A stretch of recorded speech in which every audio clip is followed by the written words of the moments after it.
Hey guys, today I'm reviewing Marvel's Contest of Champions. It's fairly new, it came out for Android recently. Pretty sure it had a beta test prior to this though. So you see this loading screen here? Yeah, get used to that because you're going to see it a lot. It pops up when you go between menus, pops up between fights. It's just pretty common all around at this point. Now getting to the meat and potatoes, this is pretty much one of those fighters in the same vein as Injustice that came out a while ago. You have your story mode with missions in between that has some kind of a plot going on with the Collector and Kang. So of course you got your cameos from across the Marvel universe.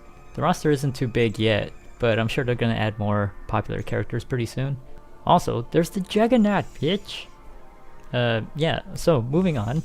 The fighting system consists of your light attacks, which you do by tapping, medium attacks by swiping on the right side, then your heavy attacks, which you can charge, and of course there's blocking thrown into the mix as well. Last but not least, what would a fighting game be without some super attacks?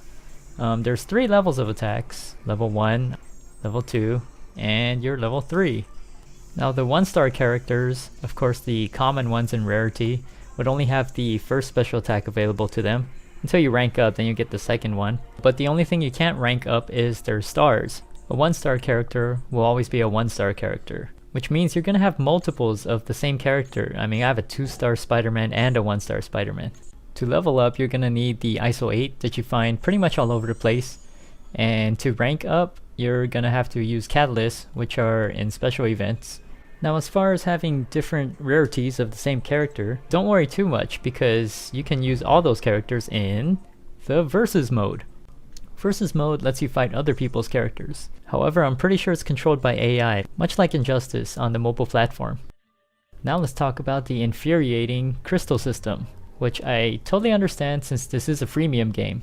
But the deal with the crystals is, as far as characters go, it's completely random.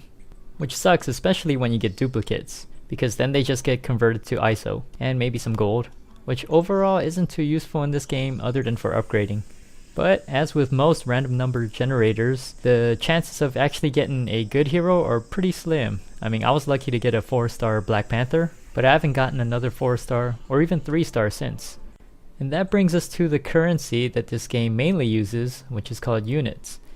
Now you'd get a sparse amount of units for pretty much all the stuff you do, whether it be questing or opening crystals and such.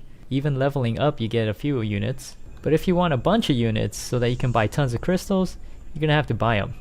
The unit store also features an exclusive hero. Right now it's a 2-star Deadpool. Prior to this it was actually a 3-star. And of course they come with little goodies as well, because that would be kind of ridiculous to pay $10 just for a new character. Now if you really want to be a pimp, and I mean really want to be a pimp, then you're going to want the All-Father Odin's Vault, which is a mere $99. Too rich for my blood, but hey, if you're balling like that.